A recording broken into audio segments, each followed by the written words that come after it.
Hello and welcome back to Rage Gaming, and surprise, there's a major update with features you'd normally only see in a title update coming in a matter of like 2 weeks. That's really happening on an incredible schedule. As we knew, there would be an August patch before Title Update 3 with weapon changes and other improvements, which is already a pretty big deal in itself. But as we can see from this announcement on the 29th, the August update has changed massively. The first expansion to endgame content that was planned for Title Update 3 will now be moved to version 1.021, aka August patch coming on the 13th. This, combined with the updated roadmap, gives us a lot to think about because we know some details about what these expansions for the endgame content actually are, at least in some form, thanks to the mini director's letter and more.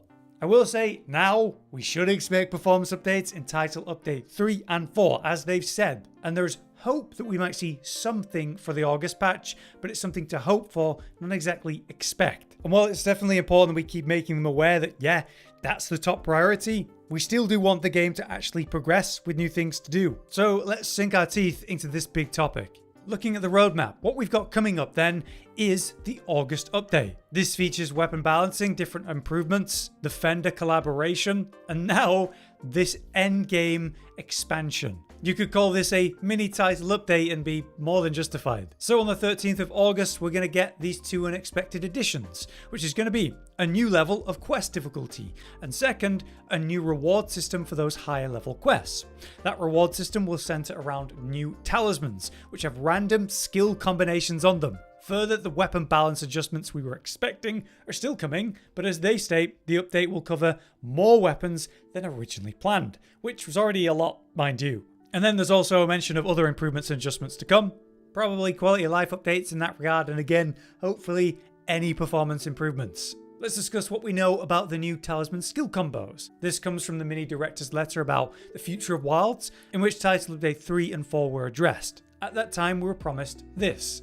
In Title Update 3, a new level of quest difficulty will be added, which will feature their own unique rewards. Hunters can use these rewards for a new talisman crafting system, which can be assigned various skills at random. The new talismans can be assigned a wide variety of skills, including those previously exclusive to weapons and armor, and will also be randomly assigned slots for decorations as well.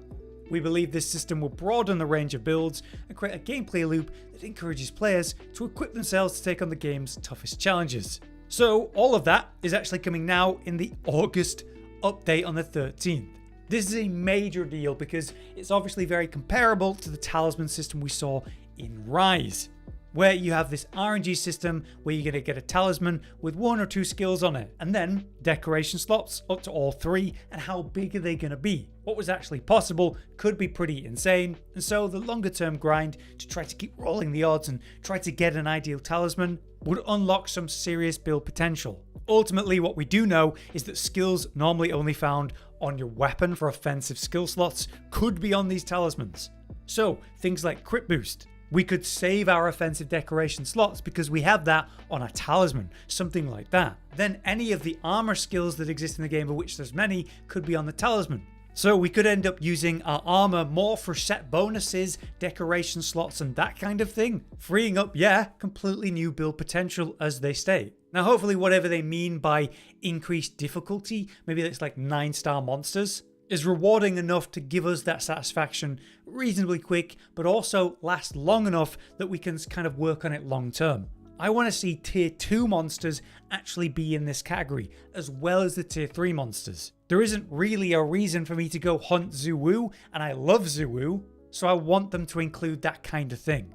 So it's a really quite exciting concept that's coming so soon. But don't forget, we also have even bigger weapon balance changes than expected. Originally, this update would have featured upwards adjustments for dual blades, hunting horn, lance, and then the 2 bowguns. But now, it's going to be more than that. Now, getting upwards adjustments for dual blades is kind of funny because currently they're one of the top performing weapons, at least if you look at the rankings for seregios and now arch-tempered duna. I think dual blades is in an absolutely incredible state with the wild's design and the balance of it, and with some of these monsters having slightly better element hit zones, it's even better for dual blades. So what the hell are they going to do to it? I honestly don't know. It doesn't feel necessary anymore, but as someone that's really enjoying dual blades, I'll take more.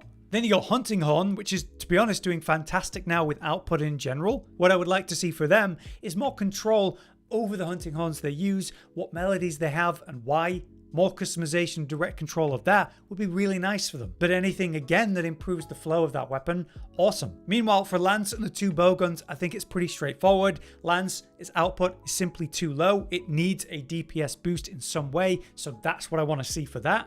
Meanwhile, the two bowguns, they need something, whether it's a mechanical improvement or it's just, statistical. Admittedly, heavy bowgun has a lot more going for it than light bowgun mechanically, so maybe it's more of a damage increase or bonuses in that way for heavy bowgun. And light bowgun, I just want to see them get new moves, new options. It does feel like compared to the Rise version of light bowgun, it's just got a lot less flair to it, even though I don't think it's necessarily weak. But what other changes are they going to do beyond that?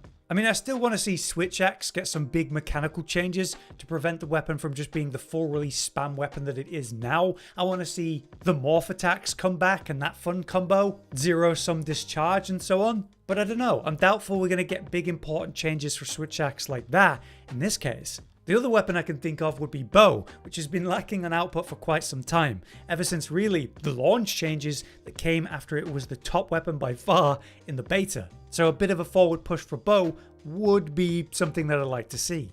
On the other hand, we do have the various improvements. What could those be? More than likely it's just quality of life stuff and feedback based changes. So if we look at Guild Report 12, we get exactly what we're imagining here.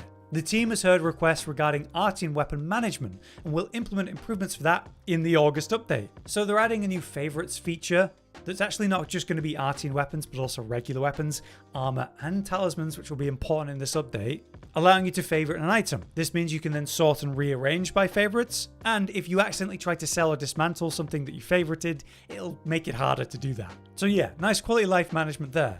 But Guild Report 11 and 13 were mentioning stuff that's already happened in Title Update 2, so beyond that, we can't really say. Obviously, performance is going to be a big one here. Hopefully, any of that we see would be great. Now, there's two more things I need to mention for the August update, which is kind of insane, right? You got the Collab event quest, which is the Fender Collab, where they've got like this official real Monster Hunter themed guitar on sale as the physical part of this collab. But then on August 27th until Wednesday, September 24th, so basically a full month, we'll have access to the silliness that is this in-game version of the guitar as probably a gesture or maybe multiple. It should just be a bit of fun, but honestly, with what they've done so far, there might be like a little quest line with it. Maybe you play some songs or impress some people in the hub or around the world. To be honest, after the Street Fighter collab was so much more than we expected, maybe there'll be more to this than we first realized. But either way, it'll be cool and a bit of fun. The other thing I need to mention for August is the fact that they've extended the Festival of Accord, Flame Fate. What they're doing is instead of having it end on the 6th of August, it's now just going to last until the 13th. So when we get the August update, that's when it ends, which I think is a great thing. Just extending the event quests and fun of that event. The festivals have been really, really cool so far, and it always feels like a bit of a loss when they end. So that's great news too. But finally, it's time to address Title Update 3 and 4, especially 3, which finds itself in a weird state because of the August changes. What we've got here is additional monster. Now they always do this, they do this singular monster even though we end up getting multiple, so it doesn't necessarily mean it's just going to be one. But we're starting to ask the questions of like, Elder Dragon time maybe? Or are we going to get our first official siege hunt? It's interesting because with the whole improved difficulty hunts actually happening in August now, we can't expect that anymore. So the new monster or monsters, maybe they're not going to be tied to the talisman system after all. And so if we did get a siege, that should be tied to the talisman system you'd expect, but it's not going to be. However, I guess it's possible that they could introduce a siege hunt that improves upon the talisman system, giving us new or better options, or making it easier to get the better stuff. On the other hand, you could say, okay, so they've taken that out of Title Update 3, maybe what was coming for expanded endgame content in Title Update 4 will actually come into U3 now. And by that, I mean the Artian weapon update. Again, from the mini director's letter, we heard about this. We are considering ways to ensure the Artian weapons you've already forged will remain valuable. So we hope you continue to forge and strengthen Artian weapons while waiting for more info about it in Title Update 4. So basically, it implies an expansion to the Artian weapons in some way.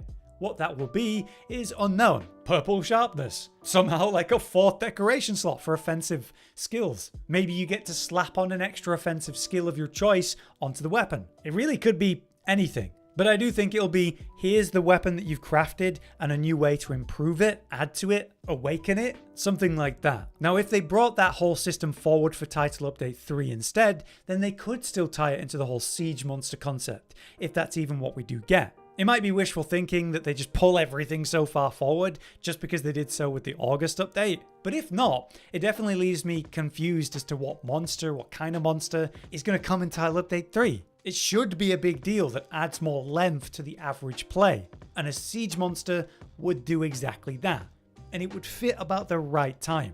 So, I guess we'll have to see. Now, of course, we do know there's various improvements, which is probably going to mean, again, more quality of life based on feedback, and again, performance is a big one here, especially in title updates like this. Oh, last thing in Title Update 3 we know we're going to get is obviously the seasonal event, the Festival of Accord.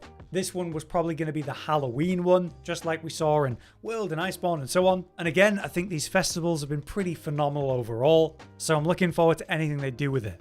And all of that is going to be coming in late September, so it's not even that long after the August update. The last block that we need to discuss is Title Update 4. And the thing is, we just mentioned that with Title Update 3, the whole Artian improvement. We know that they want us to use these Artian weapons we've already forged and add to that system. If they don't bring that forward in Title Update 3, then this is still when we should expect it.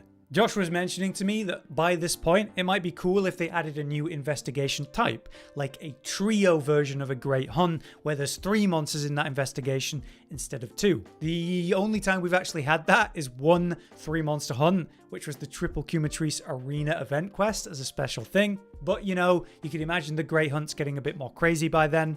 Maybe they'll actually do something with the pack and herd mechanic again. Otherwise, yeah, major performance improvements expected here, more quality life, and again, the next seasonal event by that point would be the winter or holiday event, which once again, I'm looking forward to.